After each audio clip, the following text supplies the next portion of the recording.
Hi, I'm Liz Scarf, and this is video 2B of a series of videos about process work and the Process Work Intensive we're running in Melbourne. So I'm a process work diplomate and one of the trainers for the program, and in this specific video I wanted to talk about what's in it for people who are interested in self-awareness and personal development, because there's two main groups of people who will find this training really valuable. People who work in health or helping professions like coaches, facilitators, therapists, counsellors area, psychologists, and then also people who might not work in those areas but are really interested in their own personal development and self-awareness. So this is a video for them. 2A was for people in helping professions, and the first video, if you haven't seen it, was a bit about what is process work. So a couple of things I guess that I think are really exciting about this program for people who are really interested in their own development. Well, there's one sort of very overarching thing, is that, actually I've got to backtrack just a moment. I'm going to say the kind of things that you might learn in this program, certainly the things we're going to be teaching, but of course I don't know what you're going to learn. I don't know what anyone is going to learn in it, because we all have our own individual learning journeys and learning edges and places that we're going in our lives and in our own personal development, and we go to things with certain intentions, and sometimes we get surprises about what we actually learn, so, or how we develop or what we get out of it. So I can only say from my side about what we're actually going to be putting out into the intensive and the space. So, but the overarching thing I wanted to mention is that process work has a huge emphasis on personal development. This is part of its history and roots in psychoanalysis, where many years ago, in the era of Freud and Jung, and for a couple of decades from there, if you wanted to become a psychoanalyst, you had to undergo psychoanalysis yourself, and you couldn't start studying until you're 40 as well. So there's a lot about personal development from there that we also have in process work. That process work students need to be in therapy, in process work therapy, and that after you graduate, the expectation is that you stay in regular, it's not like weekly after that point, but that you still sort of stay in therapy, because it's an awareness-based therapy, not just a problem-solving based therapy. It's a very appropriate thing for practitioners to stay very close to their own awareness processes and their own developmental journeys. And also, you cannot use process work properly and well if you haven't done a lot of work on yourself. And that happens over time. It's not like you have to wait a certain time before you can do it, but the more you work on yourself, the better your use and skills and capacity with process work will actually be. But just say you're not looking to actually use it necessarily with clients or anybody you work with, but how would it actually help you in your life, just as a person who's interested in themselves and interested in their own experience and development? So the overarching thing I was trying to get to, I went off on a little side tangent though, is that it doesn't cultivate a dependence on therapy. Even though we strongly recommend people do therapy if they really want to work deeply in their own processes, process work also has a huge emphasis on what we call inner work. So this is like being your own therapist. It's working with yourself and your own processes. And process work offers a framework and a certain technology and process for being able to do that. It's a very specific skill thing, which when you're studying formally, you get examined on, and you can improve over time. So in this training, you're going to learn some of the basics and starting points of how to work on yourself on a whole range of different issues, so that when you finish the intensive, it's not like you've got to keep coming back to a therapist to get any help. You'll actually be empowered with skills to help yourself, and I think that's really very exciting. And in the program, because process work is very experiential, we'll be doing little theory lectures and stuff and weaving it through the work, but a lot of it will be very experiential.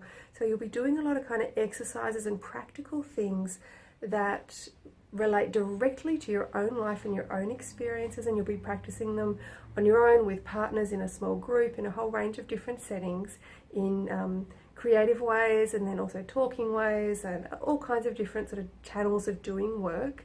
But you'll actually be using your own experiences and the issues that you're dealing with in your life. So in that way, you'll get a lot of insight out of it as you build the skills to develop even more insight. And one topic we'll particularly be looking at, because it's something a lot of people struggle with and can get in the way of just about everything is inner criticism. And process work has got some fantastic tools for how to work with, unfold and make useful these kind of internal dynamics that mostly kind of shut us down and make it difficult for us to be our full selves, to take action and to do things we want to do, make it difficult for us to kind of be authentic in relationships. And so we will be doing quite a decent chunk on inner criticism, and very specifically also about how to work on it in yourself, by yourself.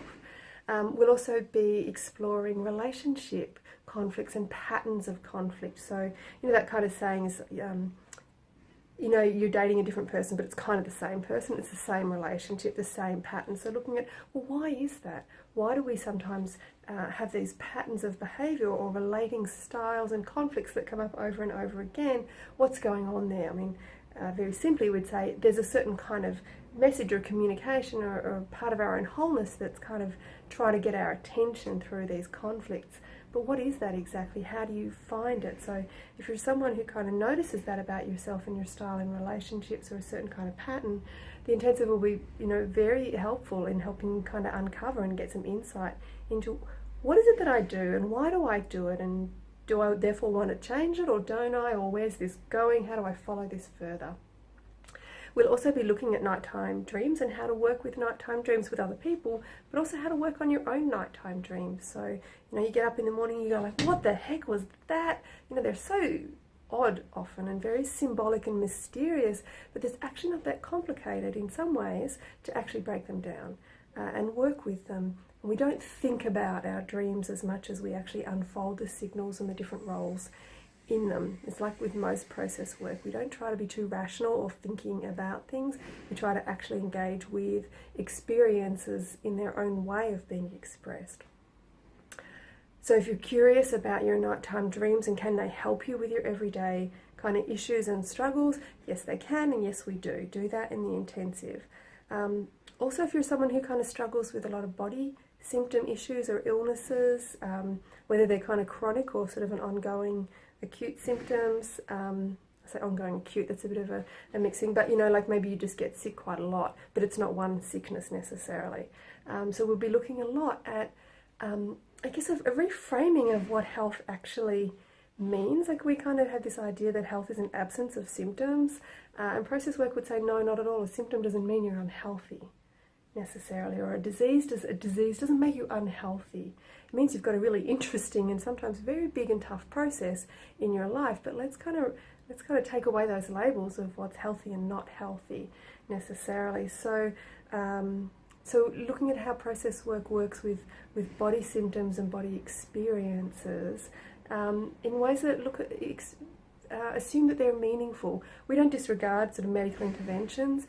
I certainly know anytime someone comes to a process work therapist with a body symptom, first things we're asking is, have you seen a doctor, or whoever your medical kind of team is, what are you doing about it in that way? We don't ignore our physical body and just treat it psychologically, but when we do get to be treating it psychologically, how do we do that, and how can you do it for yourself? We'll also be looking at addictive tendencies and addictions as well. So, pretty much everybody has some kind of addictive tendency, a thing that they're drawn to that helps them get into some kind of altered state, that is some kind of resolution to something difficult, or that they kind of want to get away from in their lives. It doesn't necessarily have to be, massive, like illegal substances. Sugar's a very, very common one. Coffee's a very common one. Alcohol is not illegal, but it's a very, very common one. You don't even have to be alcoholic to kind of have a tendency in that direction.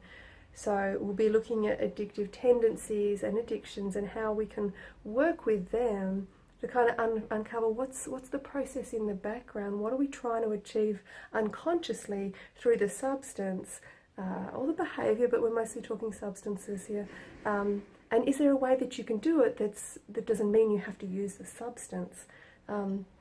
Of course, addiction processes, like some of these are very long-term processes. I know I've been working on an addictive tendency with sugar for like 10 years. It's still a complex and difficult thing for me, as it is for many people. They don't go away overnight, but even just knowing a little bit about what's going on there actually is very empowering, kind of very helpful with those processes. and helps us depathologize ourselves a little bit, but I'm going to get to that a bit later. Another thing, mood. So if you kind of struggle with kind of mood things around depressive states, this is a really helpful thing, or even just moodiness and up and down kind of things. I'm not talking about anything diagnosable. I have a different opinion about diagnosis, but it's just, noticing a lot of mood lability where you're up, you're down, you're here, you're there, and you kind of, instead of just going, I wish I wasn't so moody, going, wow, I'm interested in my moods. I wonder what is going on. Especially moodiness in relationships is really interesting. We explore a concept called high and low dreams, which is often connected to moods and also has a connection to addictive processes as well. And then another one we're looking at, topic particularly, is around meaning and purpose through what's called the life myth framework. And this was originally a Jungian concept that process work is also built on, but looks at how do we, is there a flow or a certain pattern in the background of our lives that that connects the dots of the kind of the big highs and lows, that kind of brings meaning to what is it that we're here to unfold and experience as a person in this world, in this embodiment. And one of the common ways to find that is to look to our earliest childhood dreams or memories. In process work, we'll also access that through chronic body symptoms, any major accidents or peak experiences in your life as well. We can unfold those as if they're a dream to find what are the different kind of elements and essences of different energies and roles in those experiences, and how is that actually got something in common and connected to other things similarly in our life. And it actually shows you kind of a developmental pattern in the background that goes through your whole life. It's not just a short-term development process, but the process in the background of your whole life. And that's very exciting and very comforting once you have a sense of, that's why this issue and that issue come up a lot. Or I see it with clients when they're going, I thought I dealt with this already. Why am I having to deal with this again? And I say, hey, what's your childhood dream? And they go, blah, blah, blah, blah, and ask them a few questions about it. And we go, that might be it. While it's something that you're never going to resolve, you're always going to deepen and explore further and understand more nuances and applications and expressions of that process. So, and in that way, how does that give life meaning or a purpose? And also, what kind of suggestions does that give you around how to spend your time? What kind of work to engage in? What kind of relationships are going to be helpful for you? So there's some of the kind of topics, and there's a couple of sort of more overarching or background things too that I wanted to sort of say process work offers, and we'll really kind of emphasise in this intensive, is an attitudinal belief in process work that problems aren't just problems, that problems are communication signals, they're information, they are invitations to get to know yourself more and to know more of your own wholeness. And they're also kind of a little wake up or an attention grabbing thing to say, hey, you're marginalising something that's important in your life. Now, sometimes it's easy to find out what that is. Sometimes you need more skills, and then sometimes you need even more help. So we're kind of covering off a lot of those in the intensive. And there's something really relieving about, I think a lot of the time you never let go of the idea that a problem's a problem and could it just go away. But the more you train in process work, the more you kind of go, okay, it's a problem and I wish it would go away, and I'm a little bit interested. I'm a little bit curious about this experience, about this thing that's happening. It's not just a problem. And then the more and more and more and more and more you train, I'm not there yet myself, is that there's only barely it's a bit of a problem before you're very quickly on the side just going, wow, okay, what's going on here? I'm so interested. There's obviously something I need to pick up and notice, and wow, how exciting. I'm going to get to know more of myself and my process. It's a fairly enlightened state, I think. But even when we can just catch that a little bit, it relieves our suffering so dramatically when we can go, this is really tough. And not only, this is also something, I could be a little bit curious about this problem, about this issue. Doesn't mean we kind of marginalise our suffering either. That's a really valid response. But if we can also just a little bit go, oh, what's going on here, and dig in a little bit and unfold it a bit, it's very, very relieving to the part in us that kind of suffers a lot. And we can get a little detached, a healthy detachment from problems per se, which doesn't mean we don't have them as much, but the ways in which we respond and the ways in which they stress us can be reduced quite a lot. The other thing that I've saved this one till last because I love it, that process work does, it actually depathologizes you and your experiences. So our Western culture, and certainly the mainstream medical approach to mental health and mental distress, is a very pathologizing culture, is looking for what is wrong with you. What are your symptoms of abnormality, and how can we label you, usually drug you, or somehow put you in some kind of treatment to make your symptoms go away? Whereas process work says, well, what if there was nothing wrong with you? What if the response you're having or the experiences you're having are actually meaningful, they've been useful in some way, and they have got information and wisdom for you to grow with and to be more whole, and that actually this idea of normal is just a complete crock. What's abnormal? So the more you kind of work from this framework, or instead of sort of saying this is okay and that's not, this is normal, that's not, this is unhealthy, that's healthy, the more you kind of let go of that kind of dichotomy of well and not well, it's relieving, and it also helps you be more curious, and actually usually is a little more helpful for those issues in the first place, or the things that are difficult. And there's nothing like feeling a little better about yourself and the experiences you're having, and that's something that depathologizing our experiences, our emotions, our responses to difficult times really helps us with. And that's something I'm hoping everybody who comes to the intensive will get out of it, is feeling a little less broken and a little less problem saturated, and a little more interested and a little more loving of their own diversity and their quirks and some of the things that they used to be down on themselves about and just wanting to get rid of, and now just being a little more interested. So that's it in terms of some of the things I kind of wanted to say. Hey, if you're not a helping professional, you're just someone who's really interested in your own growth, these are some of the things that you could get out of the intensive. It does also serve the prerequisite requirements for the ANZPOC, that's the Australian New Zealand Process-Oriented Psychology, Process-Oriented Coaching Program as well. So that's not an entry-level program, you need some knowledge already, and this intensive gives you the prerequisites you need for that. Thanks for watching, I hope it was helpful. Feel free to shoot through any questions. Oh, I didn't mean to leave it till last. The promo word is Big Bird. Okay, it's a Sesame Street theme, it seems. Okay, thanks for watching, bye.